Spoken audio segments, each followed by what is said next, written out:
Hello friends, welcome. This is Neetu Kumari. तो आज हम बात करने वाले हैं श्रवण कौशल के बारे में, यानी कि लिसनिंग स्किल के बारे में। हमारी जो स्किल्स होती हैं वो 4 प्रकार की होती हैं। LSRW। एल से मतलब हमारी सबसे पहले जो स्किल होती है वो लिसनिंग स्किल है, जिसके बारे में हम बात करने वाले हैं। बाकी जितनी भी स्किल्स हैं उनके उनके ऊपर भी मैं वीडियो बनाकर अपलोड कर चुकी हूँ, तो अगर आप देखना चाहते हैं तो आप देख सकते हैं। ऐसे ही मैंने जो PPT है उसकी फॉर्म में बनाया हुआ है, क्योंकि कई बार हमें जो ब्लैक बोर्ड पर कुछ ऐसी चीज़ें होती हैं जो हमें ऐसे समझ में नहीं आती, तो मुझे लगा कि लिखित अगर रूप में आपको दी जाएँ तो वो अच्छे से समझ में आएंगी। तो चलिए हम स्टार्ट करते हैं। सबसे पहले हम जो श्रवण कौशल है, जो श्रवण है, जो लिसनिंग वर्ड है, उसके बारे में जानते हैं कि इसका जन्म कैसे हुआ और इसका असलियत में मीनिंग क्या है। ठीक है। तो श्रवण शब्द श्रु धातु से बना है, जिसका संबंध सुनने और अधिगम, अधिगम का मतलब लर्निंग होता है। ठीक है। तो इससे है श्रवण अंग्रेजी के शब्द लिसनिंग शब्द का प्राय है।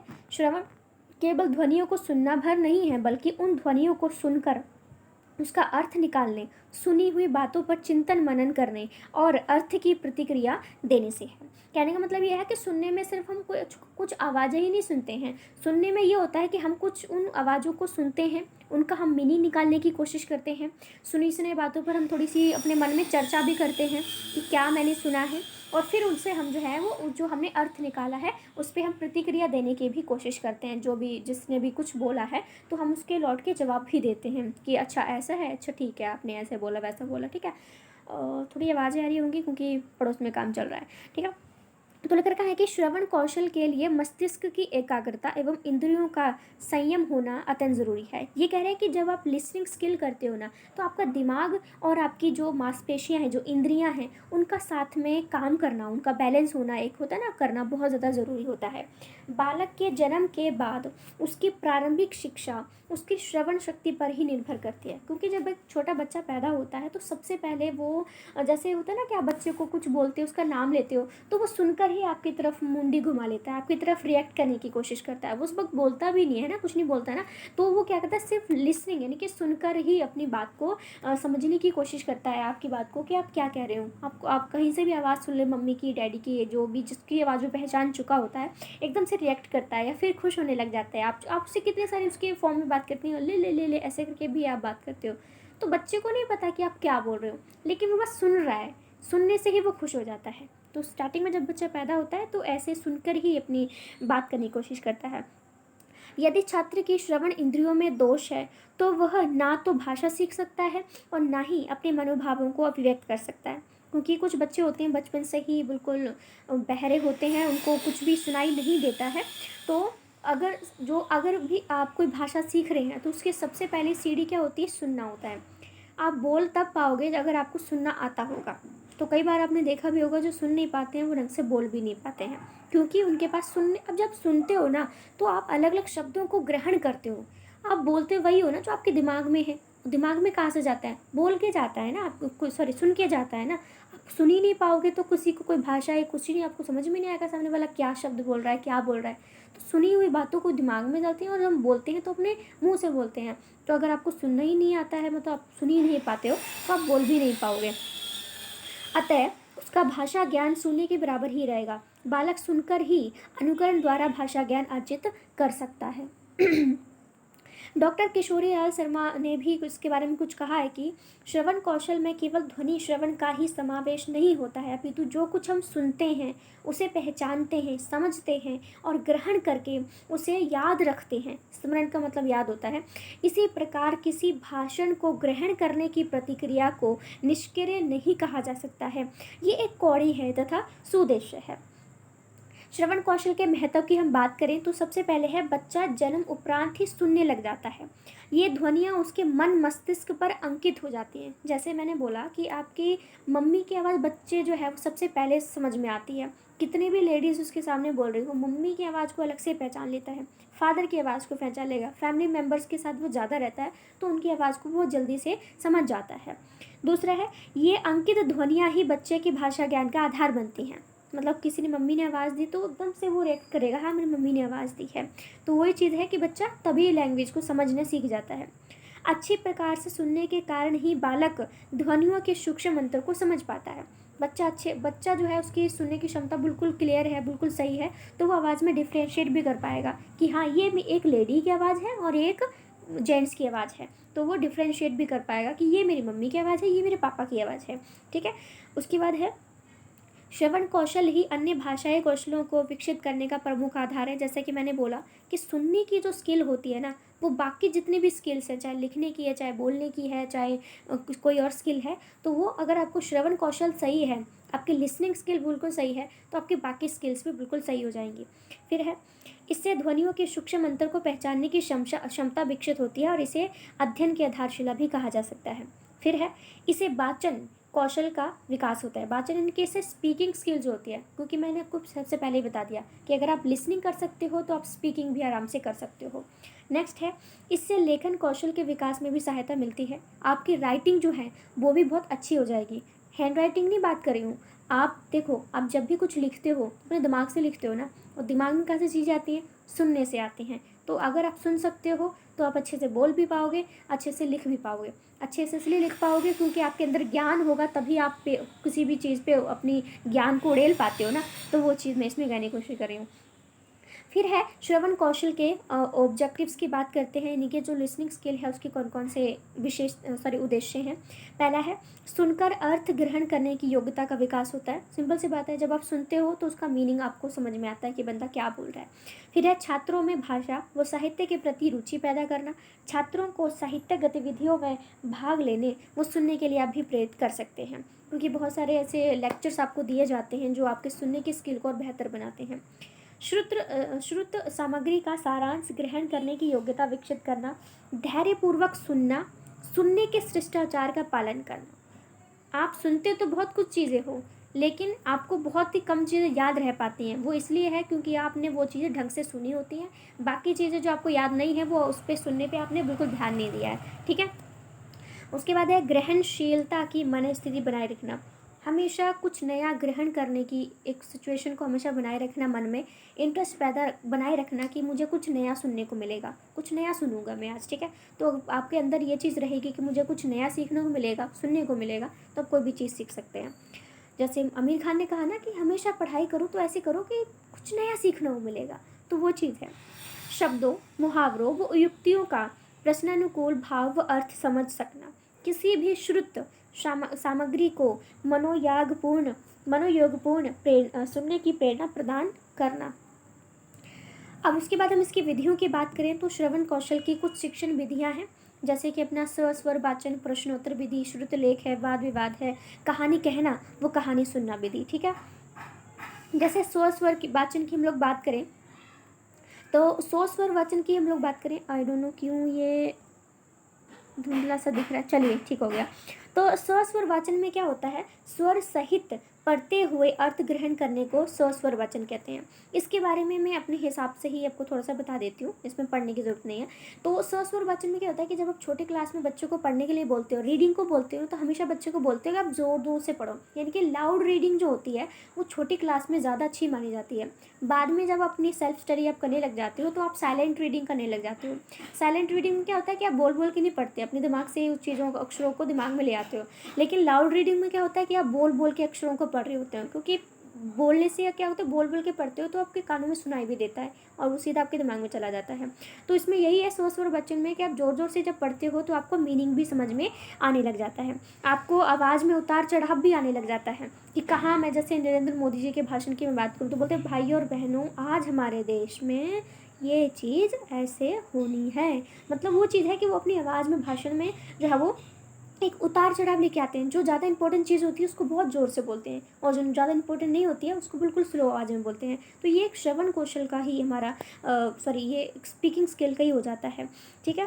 और उसके बाद हमारा आता है कि बालक को शब्द ध्वनि का उचित ज्ञान तभी होता है जब वो मुँह के द्वारा कुछ ध्वनि निकालता है, कुछ बोलता है वो। ठीक है। तो ये कुछ खास इंपॉर्टेंट चीज़ें थी। उसके बाद है हमारा, जैसे मैंने इसमें लिखा है, विराम अविराम चिन्हों का ज्ञान होना, कि आपको कहाँ पे ब्रेक लेना है बोलते वक्त जब आप स्पीच करते हो। तो ऐसा नहीं है कि आज मैं, हाँ हेलो भाइयों बहनों, मैं आज आपके सामने ये चीज़ टॉपिक लेके आए हो, इसके बारे में ये वो, ऐसे कभी नहीं बोलना होता है। आपको बोलना है भाइयों और बहनों, या जो भी आप प्रेजेंटेशन करो, hello friends, my name is Neetu. तो आप देख सकते हैं कि आज मैं आपको ये चीज़ के बारे में पढ़ाने वाली हूँ। तो चलिए स्टार्ट करते हैं। तो ये क्या है, मैंने बीच में पॉजेज़ लिए हैं बोलने में, आपको एकदम से समझ में भी आएगा कि मैं क्या बोल रही हूँ। मैं जल्दी एक रेलगाड़ी वाली स्पीच बोलूँगी तब कुछ भी समझ में नहीं आएगा, ठीक है। उसके बाद प्रश्नोत्तर विधि क्या होती है? प्रश्नोत्तर विधि में यही होता है कि इसमें जो टीचर होता है बच्चों से बहुत सारे क्वेश्चनिंग करता है और बच्चे उनके जवाब देते हैं। जैसे मैं कोई भी चीज़ पढ़ा रही हूँ, मान लो संज्ञा पढ़ा रही हूँ, तो संज्ञा में पूछूँ बच्चे आपका नाम क्या है, आप कहाँ रहते हो, दिल्ली कहाँ पर है, ये चीज़ कहाँ है, वो चीज़ कहाँ है, तो बच्चे बताएंगे कि अच्छा ये ऐसे वैसे, फिर बोलेंगे अच्छा इन सभी को क्या कहते हैं, हाँ इन सभी चीज़ों को संज्ञा कहते हैं बच्चों, ठीक है। तो हम बच्चों से क्वेश्चनिंग भी कर रहे हैं और बच्चे इन्वॉल्व हो रहे हैं। सबसे पहले हमने बच्चों को इन्वॉल्व कर लिया, कैसे? बच्चों से ही क्वेश्चन पूछने स्टार्ट कर दिए, आपका नाम क्या है, बच्चा खुश हो जाएगा, टीचर मेरा नाम पूछ रहा है। दूसरे बच्चे से पूछ ले, दूसरा बच्चा भी खुश हो जाएगा। तीसरे बच्चे से पूछ ले, बच्चा आप कहाँ रहते हो, आपके मम्मी पापा कहाँ रहते हैं, वो क्या काम करते हैं। तो सब बच्चे इसमें इन्वॉल्व हो चुके हैं, अब इन्वॉल्व हो चुके हैं, उनका इंटरेस्ट बन चुका है, तो आप कुछ भी चीज़ पढ़ाते हो उनको एकदम से चुटकियों में समझ में आ जाएगी, ठीक है। तो उसको प्रश्नोत्तर विधि कहते हैं, जिसमें आप क्वेश्चनिंग के ज़रिए बच्चों को कोई भी चीज़ आराम से पढ़ा सकते हैं। कहानी कहना वो सुनना, कहानी कहने में यही होता है कि आप स्टार्टिंग में क्लास में जाओ और बोलो कि बच्चों किताबें बंद कर दो, आज हम कहानी करेंगे, ठीक है। लेकिन आप ऐसा नहीं है कि बच्चों को किताबें नहीं पढ़ा रहे हो तो उनको उस दिन आप पढ़ा नहीं रहे हो, आप कहानी के माध्यम से बच्चों को पढ़ा रहे हो, ठीक है। कहानी के माध्यम से, जैसे मैं विलोम शब्द बच्चों को पढ़ा रही हूँ तो मैं किताब से नहीं पढ़ा रही हूँ, बच्चों को तो ऐसे ही लगेगा कि आज तो टीचर ने कुछ नहीं, मतलब हमको किताबें बंद करवा दी, आज हम बिल्कुल फ्री होके पढ़ेंगे। तो कहानी के माध्यम से आप उनको विलोम शब्द करवा रहे हो। बच्चों एक बार एक कौवा था और एक हंस था। जो कौवा था वो काला था और जो हंस था वो गोरा था। एक आदमी बहुत ही गरीब था, उसके कपड़े फटे हुए थे। एक आदमी बहुत ही अमीर था, मैंने देखा था उसको, उसके पास बहुत सारे पैसे थे, उसने बहुत सारे अच्छे अच्छे कपड़े पहन के रखे हुए थे। तो इसमें आप काला गोरा अमीर गरीब इन सभी चीज़ों को बता रहे हो कहानी के माध्यम से। बच्चों को ये भी नहीं पता चलेगा कि वो सीख भी रहे हैं, ठीक है, पर वो सीख रहे होते हैं। मतलब एक बर्डन लेके अगर इस किताब से पढ़ाऊँ कि बच्चों ये वाला पेज निकालो, आज हम विलोम शब्द करने वाले हैं, तो बच्चे को ये लगेगा यार हम फिर से वही चीज़ पढ़ रहे हैं, नॉर्मल सी चीज़ को समझने में उन्हें टाइम लग जाएगा। कहानी के थ्रू आप कहोगे, पढ़ाओगे तो बच्चों को बहुत अच्छा लगेगा। तो ये तो हुआ कहानी कहना। और कहानी जब आप टीचर क्लास में कह रहे हो ना, तो कभी भी किताब से मत कहानी कहना, घर से पढ़ के आओ और खुले मन से बिना किताब के हाथ में लिए बच्चों को कहानी सुनाओ। कभी भी बुक में से पढ़ के कहानी में सुनाना, वो नीरस हो जाती है। कहानी सुनना, कहानी सुनने में होता है कि बच्चों को बोलो कि बच्चों आज हम कहानी करेंगे, अच्छा आप बताओ, चलो मैं एक कहानी की स्टार्टिंग करती हूँ, एंडिंग आप करोगे, ठीक है। जैसे एक राजा था, उसकी एक क्या थी मैम, उसकी दो बेटियाँ थी, ठीक है। मतलब बच्चे ने कहानी स्टार्ट कर दी, फिर तीसरा बच्चा बोलेगा, फिर चौथा बच्चा बोलेगा। तो ये बच्चों को हमने कहानी सुन रहे हैं बच्चों से, ठीक है। श्रुतलेख विधि की बात करते हैं। श्रुतलेख विधि में क्या होता है कि इसमें सुने हुए को लिखना या सुनकर लिखना। जैसे हम डिक्टेशन करवाते हैं तो डिक्टेशन विधि ये करवाई है, जिसमें हम बच्चों से ब्लैक बोर्ड पे यानी कि रफ कॉपी में या कहीं भी आप बाहर ले गए हो तो नीचे रेत पे, तो मतलब अब बच्चों से डिक्टेशन करवा रहे हो, कुछ डिफ़िकल्ट वर्ड, कुछ इंग्लिश के, कुछ हिंदी के, तो इस तरह से बच्चों को वर्डिंग के बारे में काफ़ी पता लगता है, उनको स्पेलिंग करेक्ट आप करवा सकते हो। तो ये चीज़ है। और बच्चा लिखता कब है? जब वो सुनता है, ठीक है। कहानी में बच्चा सुन रहा है, जो है श्रुत लेख में बच्चा जो है वो सुन रहा है आपकी बात को, ठीक है। और यहाँ प्रश्नोत्तर में बच्चा जो है सुन रहा है आपको, ठीक है। और सस्वर वाचन में बच्चा जोर जोर से पढ़ता है तो वहाँ पर भी अपनी आवाज़ को ही सुन रहा होता है। गुण और दोष की मैं बात करूँ तो यह है कि यह मनोवैज्ञानिक विधि है। बालकों में भाषा शुद्धता का विकास होता है और बालक में श्रवण कौशल, लेखन कौशल में वृद्धि हो जाती है। इसका दोष ये है कि काफ़ी मतलब समय अधिक लगता है इसमें जब श्रवण कौशल की बात करते हैं, क्योंकि हमें कोई चीज़ का अर्थ जानने के लिए उसको पूरा ही सुनना पड़ता है, तभी जाके आप किसी भी कॉन्सेप्ट को समझ पाओगे।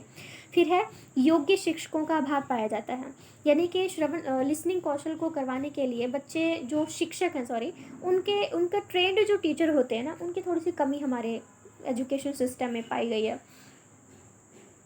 उसके बाद वाद विवाद भी आ जाता है। वाद विवाद में ये चीज़ होती है, वाद विवाद का मतलब क्या होता है? डिस्कशन करना। एक तरफ नेगेटिव पॉइंट व्यू वाले को रख देते हैं, एक तरफ पॉजिटिव वाले को रख देते हैं। वो अपने अपने पॉइंट ऑफ व्यू को सामने रखते हैं। जैसे कोई भी टॉपिक है, मान लो ईमानदारी टॉपिक है, इसमें कुछ बच्चे बोलेंगे ईमानदारी अच्छी है, कुछ बोलते हैं कि नहीं आजकल की ईमानदारी कहाँ चलती है। तो मतलब अलग अलग बच्चे जो है वो अपने पॉइंट ऑफ व्यू से चीज़ों को दे रहे होते हैं। तो ये भी एक बहुत ही अच्छा वाद विवाद का टॉपिक है। उसके बाद है श्रवण कौशल विकास हेतु उपाय एवं समस्याओं का समाधान। तो अगर कुछ प्रॉब्लम आ जाती है तो उसका सॉल्यूशन कैसे कर सकते हैं? तो इसमें नॉर्मल चीज़ों की बात करें तो है छात्रों की योग्यता के अनुसार शिक्षण प्रदान करना। सबसे पहले तो यही है कि जब आप लिसनिंग स्किल करा रहे हो तो आप जो भी विधि अपना रहे हो उसमें आपने सबसे पहले तो ये देखना है कि बच्चा किस लेवल का है, किस उम्र का है। अगर आप 5 साल के बच्चे को कुछ और ऐसी बड़ी-बड़ी चीज़ों के थ्रू पढ़ा रहे हो जिसको समझ में ही नहीं आएगा कि क्या चीज़ है, क्या नहीं है, तो आपका वो टॉपिक बिल्कुल भी, आपका सॉरी जो मेथड है, वो बिल्कुल ही ख़राब है। तो आपने क्या करना है, जब भी आप लिसनिंग स्किल बच्चे को सिखा रहे हो, तो कुछ ऐसे तरीकों का इस्तेमाल करना है जो बच्चे का एज एप्रोप्रिएट हो, बच्चा समझने लायक हो, उस बात को हो जाए, ठीक है। लायक का मतलब ये है कि आप छोटे बच्चों को बड़ी बड़ी चीज़ नहीं समझा सकते, उसका भी इतना माइंड डेवलप नहीं हुआ है, तो सोच समझ के तरीका अपनाइएगा।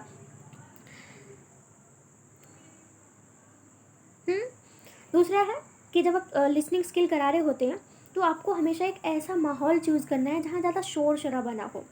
ऐसा ना हो ना कि क्लास ऐसी जगह पर हो जहाँ गाड़ियाँ चल रही हैं, लोग इतना बोल रहे हैं, किसी ने गाने बजा रखे हैं, स्पीकर बज रहा है, तो बच्चा आपकी बात पे ध्यान बहुत ही कम दे पाएगा। वो क्या करेगा, बाहर की चीज़ों पे उसका ध्यान कुछ ज़्यादा आने लग जाएगा। तो आपको जब भी लिसनिंग स्किल करा रहे हो, आप चाहते हो कि बच्चा आपको सुने, आपकी बात को समझे, तो आपको एक ऐसा वातावरण क्लास का बनाना पड़ेगा जहाँ कोई भी आवाज़, आपकी आवाज़ के अलावा कोई आवाज़ ना आ रही हो। उसके बाद यही है कि छात्र की मनोदशा का ज्ञान होना चाहिए कि क्या बच्चा उस दिन मेरी बात को सुनने के लिए रेडी है। क्या कई बार होता है हमारे मन भी नहीं होता कि आज नहीं पढ़ने का मन है, हम रोज़ पढ़ते हैं, आज नहीं पढ़ेंगे। तो सबसे पहले टीचर को देख लेना है कि आज मैं लिसनिंग स्किल करवाऊंगा तो बच्चों का मूड है या नहीं है। क्योंकि बच्चे अगर इंटरेस्टेड नहीं होंगे ना, तो आप कितनी भी इंपॉर्टेंट चीज़ उनके सामने बता रहे हो, रख रहे हो, दिखा रहे हो, वो नहीं सुनने वाले हैं। सबसे पहले बच्चों का अगर उनका इंटरेस्ट नहीं है, तो आपको बनाना पड़ेगा। उनको कुछ ना कुछ ऐसा कहो या बताओ, दिखाओ कि बच्चे बोला कि हाँ जी आज तो हम पढ़ेंगे, कोई बात नहीं, आज हम पढ़ेंगे। तो ये चीज़ है।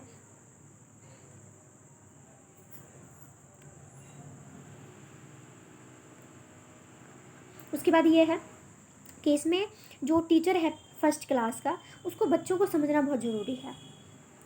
बच्चों में विश्वास पैदा करना है कि अच्छा ये चीज़ है, वो चीज़ है, तो आप अच्छे से चीज़ों को जो है वो समझ पाएंगे। तो ये जो हमारा सेशन है आज यहीं पे ख़त्म होता है। अगर सेशन आपको अच्छा लगा हो तो वीडियो को लाइक से सब्सक्राइब, अगर आपका मन करे तो आप कर सकते हैं। तो बहुत बहुत धन्यवाद। So thank you so much.